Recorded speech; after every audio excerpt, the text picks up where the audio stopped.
Hey folks, how's it going? So today I'm hiding inside from the wasps. They have decided that today is the day to kill me because they were all asleep on the basilite hut, and so we're gonna sit in my front room and make a SkullCap tincture. Now, this is one of those things where you have to have fresh SkullCap growing. I have just cut her. So, according to Wives' Tales, I've got about 30 minutes before she starts losing her medicinal properties. I don't know if I entirely believe that because I do know that if you have dried SkullCap and you make yourself a strong SkullCap cup of tea, you are going to feel it for sure. But I think what happens is a lot of her properties diminish. So, like with any tincture, if you can use fresh, I highly suggest it. And if you can't get fresh SkullCap, just make a tea. Right, so I have fresh SkullCap. This is officinalis. I don't know, I suck at Latin. And she's just really pretty, easy to grow in the garden. She is a mint, so I had to replant her this year because she didn't come back last year. And I think that's just because the area got dug up and it was not great.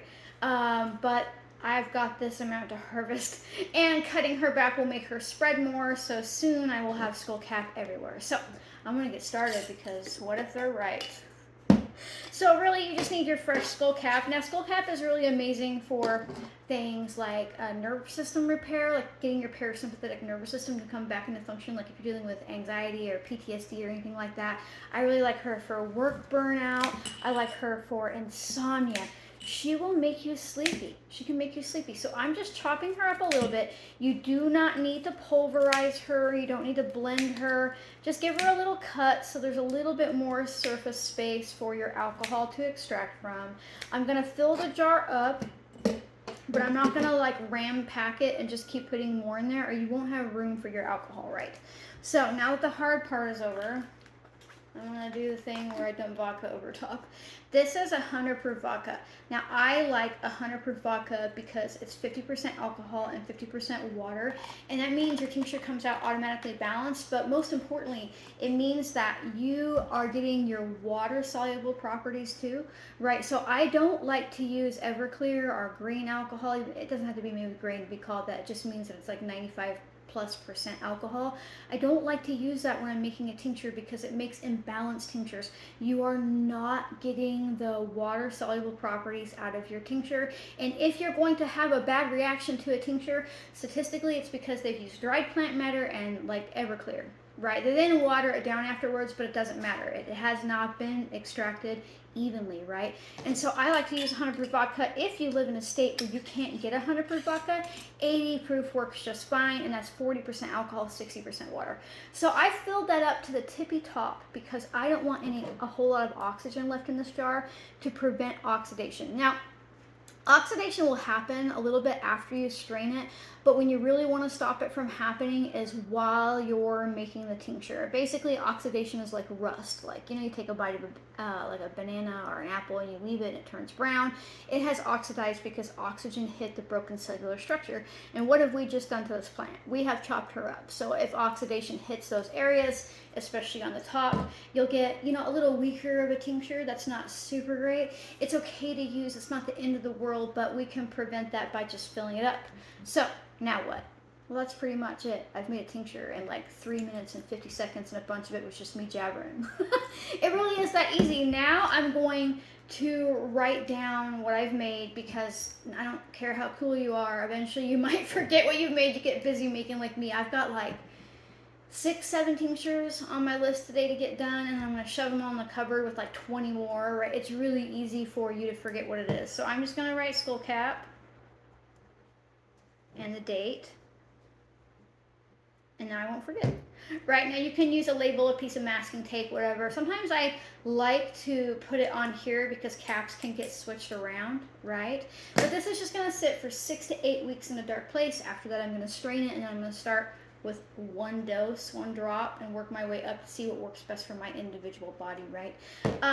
But SkullCap, so some people will feel really, really like knocked out sleepy. So this is definitely something to try if you have like insomnia, right?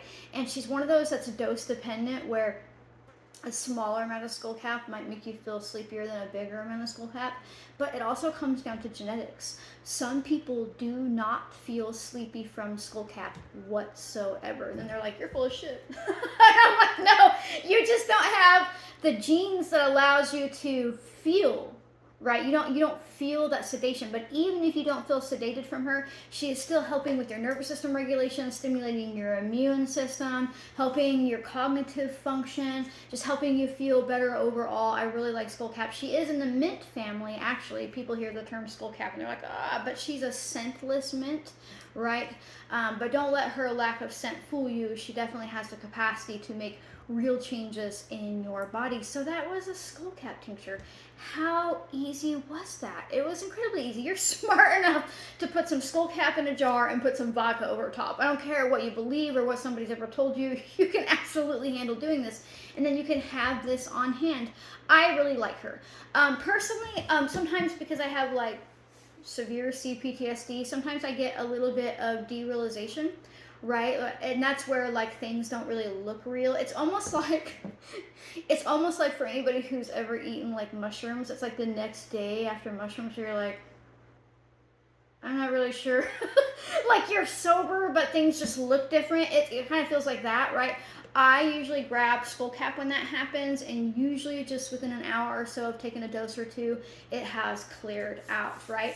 And a lot of that has to do with just helping regulate like the GABA and dopamine levels in our brain, and like getting those neural pathways opened and freed back up, right? Because when things are kind of weird there. I also like her for lowering glutamate levels in the brain, and now we need glutamate, right? It's how every neuron communicates. But if you get too much, you have tendencies like derealization, depersonalization. You also have things like OCD, compulsive things like that, and everything that's kind of alongside of that, right? So that's usually high glutamate, and SkullCap is pretty good for lowering glutamate. I also like SkullCap to an extent of this variety for histamine intolerance. I think Bacal SkullCap is better where you're working with the roots. I have a video all about that, how to stop histamine stuff with SkullCap and nettle and things like that. But she is still not bad. If I don't have like my Bacal SkullCap tincture on me, I will grab a normal SkullCap tincture, and she does help, right? So SkullCap is an amazing ally to have in your life. Even if you don't want to use a tincture, there's no way to make an alcohol-free tincture. Don't at me. I promise you, you've been lied to. But you can make an infused vinegar if you wanted to. You could make an infused honey. You could also just make tea. I like that.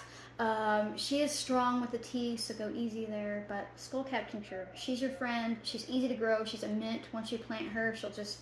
You know, if you don't have somebody digging up the area that they didn't know they weren't supposed to dig, I was like, oh, come back. I was like getting big clumps of dirt that had roots in them. I'm like, you are a SkullCap.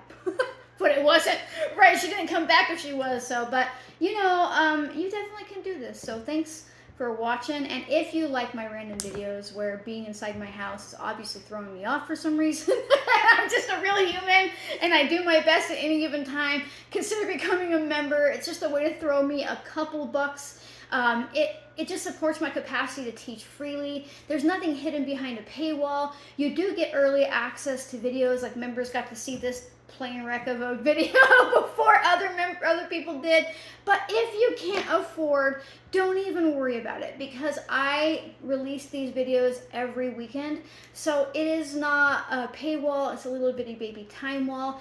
If you can't do that, or even if you can, make sure that you like, comment, subscribe, turn on notifications, and share. Sharing is super important because it helps other people just like you realize that they are smart enough to do this too. So thanks for watching, folks. I'll see you next time. Bye.